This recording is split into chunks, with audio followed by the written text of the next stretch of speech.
தொடர்ந்து இந்த தருணத்திற்கான தலைப்புச் செய்திகளை நாம் பார்க்கலாம். கொசஸ்தலை ஆற்றில் வீசப்பட்ட ஆம்ஸ்ட்ராங் கொலை குற்றவாளிகளின் செல்போன்கள் மீட்பு. ஹரிதரன் அளித்த தகவலின் பேரில் 6 செல்போன்களை கைப்பற்றி காவல்துறையினர் விசாரணை.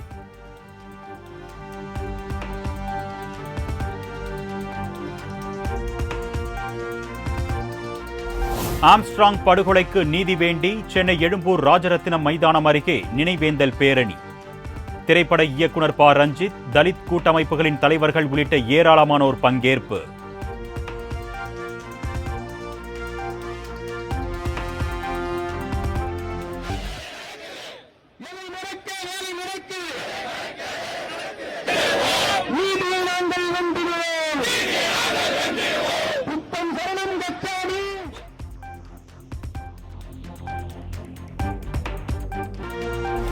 மேட்டூர் அணைக்கு நீர்வரத்து வினாடிக்கு 68,843 கன அடியாக அதிகரிப்பு.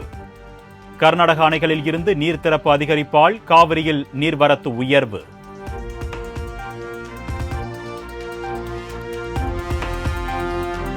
ஒகேனக்கல் காவிரி ஆற்றில் நீர்வரத்து 70,000 கன அடியாக அதிகரிப்பு. கரையோர மக்களுக்கு வெள்ள அபாய எச்சரிக்கை.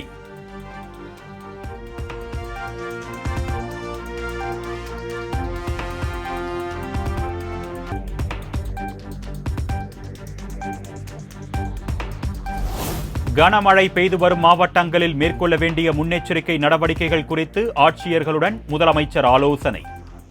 தலைமை செயலாளர், பேரிடர் மேலாண்மை துறை செயலாளர் உள்ளிட்டோர் பங்கேற்பு.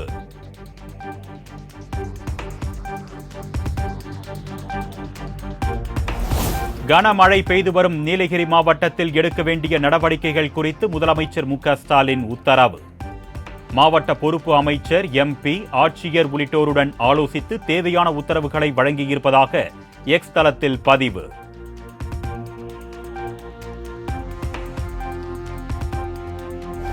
டெல்லியில் வரும் 27ஆம் தேதி நடைபெறவுள்ள நிதி ஆயோக் நிர்வாக குழு கூட்டத்தில் பங்கேற்கிறார் முதலமைச்சர் மு.க. ஸ்டாலின். மத்திய அரசின் நிலுவைத் தொகை, நிதி விவகாரம் உள்ளிட்ட பல்வேறு பிரச்சினைகள் குறித்து பேச திட்டமிட்டிருப்பதாக தகவல்.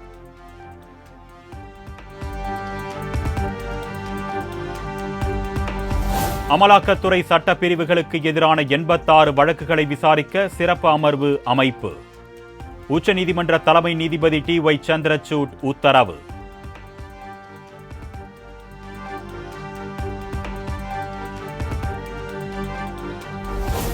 வங்கதேசத்தில் உள்ள தமிழர்களின் விவரங்களை பெற்று அனைத்து உதவிகளையும் விரைந்து வழங்கிட முதலமைச்சர் மு.க. ஸ்டாலின் உத்தரவு. தமிழ்நாடு அரசின் அயலக தமிழர் நலத்துறையின் 24 மணி நேர கட்டணமில்லா உதவி எண்களும் அறிவிப்பு.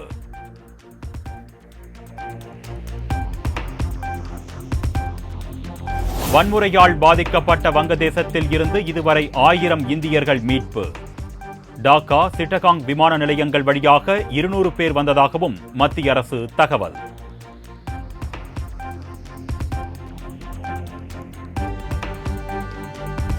உச்சநீதிமன்ற உத்தரவை தொடர்ந்து மையங்கள் வாரியான நீட் முடிவுகள் வெளியீடு. நகரங்கள், மையங்கள் வாரியாக நீட் தேர்வு முடிவுகளை வெளியிட்டது தேசிய தேர்வு முகமை.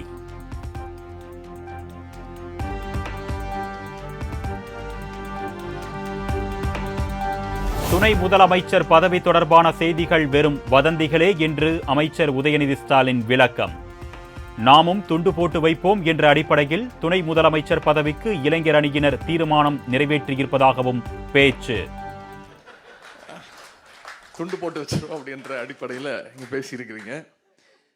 எப்படி தலைவர் எந்த பொறுப்புக்கு சென்றாலும் அவர் மனதிற்கு, அவர் பலமுறை சொல்லியிருக்கிறார், அந்த இளைஞரணி செயலாளர் என்ற அந்த பொறுப்பு தான் அவருக்கு மனதிற்கு மிக மிக நெருங்கிய பொறுப்பு.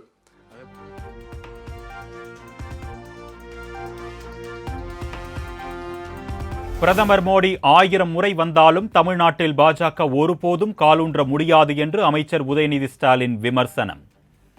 பொய்யை மட்டுமே மூலதனமாக கொண்டு பாஜக செயல்படுவதாகவும் சாடல். 1000 முறை வந்தாலும் தமிழ்நாட்டு மக்கள் உங்களை ஏற்றுக்கொள்ள மாட்டார்கள். எங்கள் தலைவரையும் சமூக நீதியின் தான் தமிழ்நாட்டு மக்கள் ஏற்றுக்கொள்வார்கள் அப்படின்னு அதை நிரூபித்து காட்டிய தமிழ்நாட்டு மக்களுக்கு 40க்கு 40 தொகுதி வெற்றியை கொடுத்த தமிழ்நாட்டு மக்களுக்கு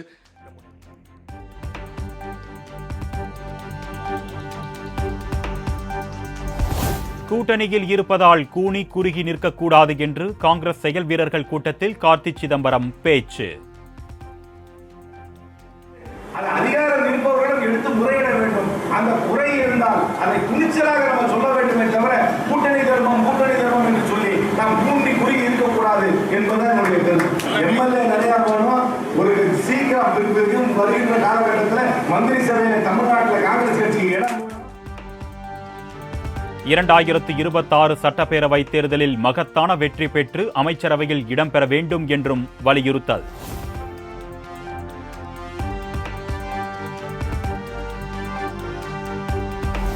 சென்னை விமான நிலையத்தில் 267 கிலோ தங்கம் கடத்தல் விவகாரத்தில் 6 பேருக்கு சம்மன். விமான நிலையத்தில் கடை ஒதுக்கிய விவகாரம் தொடர்பாக பாஜக நிர்வாகி பிருத்வியிடம் விசாரிக்க சுங்கத்துறை அதிகாரிகள் முடிவு.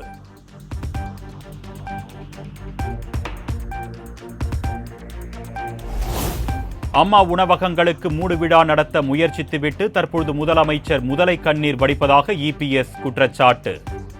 வாய்ப்பந்தல் போடாமல் திமுக ஆட்சியில் மூடப்பட்டுள்ள உணவகங்களை திறக்க வலியுறுத்தல்.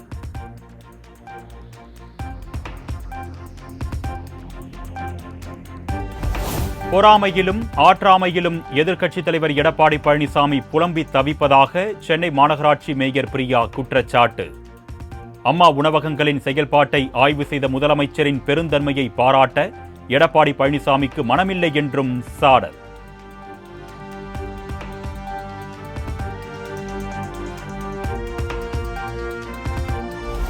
வண்டலூர் கேளம்பாக்கம் சாலையில் லாரி ஓட்டுநர்களிடம் லஞ்சம் வாங்கிய புகாரில் போக்குவரத்து காவல் ஆய்வாளர் அன்புராஜ் சஸ்பெண்ட். எந்த ஓட்டுநரிடம் எவ்வளவு மாமூல் வாங்கப்படுகிறது என்று எழுதி வைத்திருந்த டைரி சிக்கியதை அடுத்து தாம்பரம் காவல் ஆணையர் நடவடிக்கை.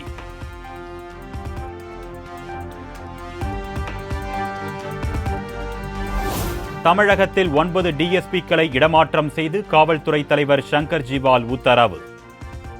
தாம்பரம் மணிமங்கலம் சரக உதவி காவல் ஆணையராக இளஞ்செழியன் இடமாற்றம்.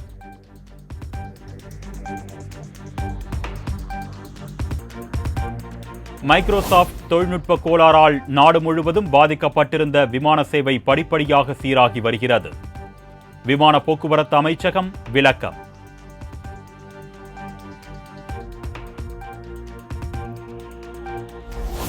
சென்னையில் விமான சேவைகள் சீரானதை அடுத்து மீண்டும் பழைய முறைப்படி போர்டிங் பாஸ்.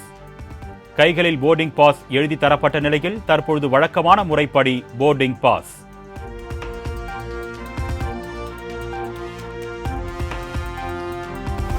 மாற்றுத்திறனாளிகளை பேருந்துகளில் கண்ணியத்துடன் நடத்த வேண்டும் என்று போக்குவரத்து துறை உத்தரவு. மாற்றுத்திறனாளிகளுக்கு ஒதுக்கப்பட்ட இருக்கைகளில் அமர்ந்து பயணம் செய்ய எளிதாக்க வேண்டும் என்றும் ஆணை.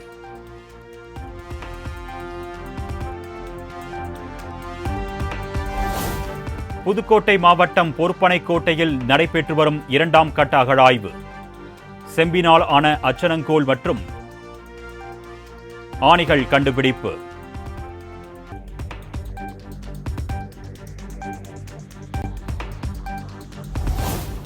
சென்னை ஆட்சியர் அலுவலகம் முன்பு மின்கட்டண உயர்வை கண்டித்து தமிழ் மாநில காங்கிரஸ் கட்சியினர் ஆர்ப்பாட்டம். திமுகவின் தேர்தல் வாக்குறுதி பட்டம் போல் காற்றில் பறக்கவிடப்பட்டிருப்பதாக ஜி.கே. வாசன் விமர்சனம்.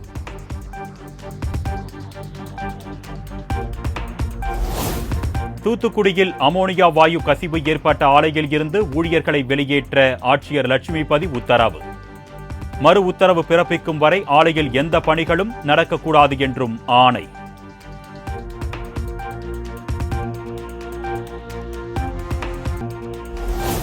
கோவை மேட்டுப்பாளையம் பவானி ஆற்றில் இருந்து திருப்பூர் மாநகராட்சிக்கு செல்லும் குடிநீர் குழாயில் உடைப்பு.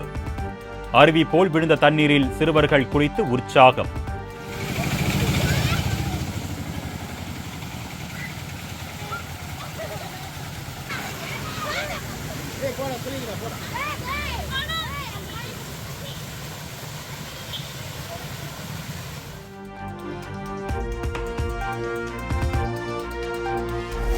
ஆடி மாத பௌர்ணமியை முன்னிட்டு திருச்செந்தூர் சுப்பிரமணிய சுவாமி கோவிலில் குவிந்த பல்லாயிரக்கணக்கான பக்தர்கள்.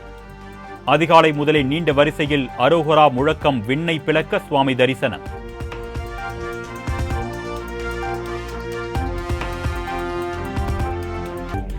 ஹரியானா மாநிலத்தில் விரைவில் நடைபெறவுள்ள சட்டப்பேரவை தேர்தலில் தனித்து போட்டியிடும் ஆம் ஆத்மி கட்சி. இலவச மின்சாரம், இலவச கல்வி, இலவச மருத்துவம், பெண்களுக்கு மாதம் 1000 ரூபாய் வழங்கப்படும் என்ற 5 வாக்குறுதிகளை வெளியிட்டார் கெஜ்ரிவாலின் மனைவி சுனிதா.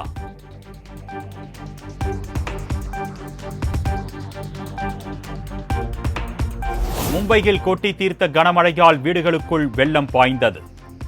சாலைகள் எங்கும் வெள்ள நீர் சூழ்ந்திருப்பதால் பொதுமக்களின் இயல்பு வாழ்க்கை கடுமையாக பாதிப்பு.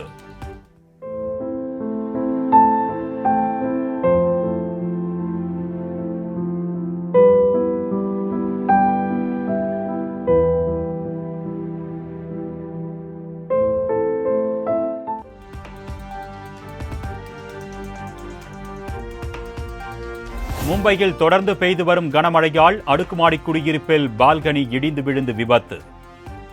பெண் ஒருவர் உயிரிழந்த நிலையில் 13 பேர் காயமடைந்து மருத்துவமனையில் அனுமதி.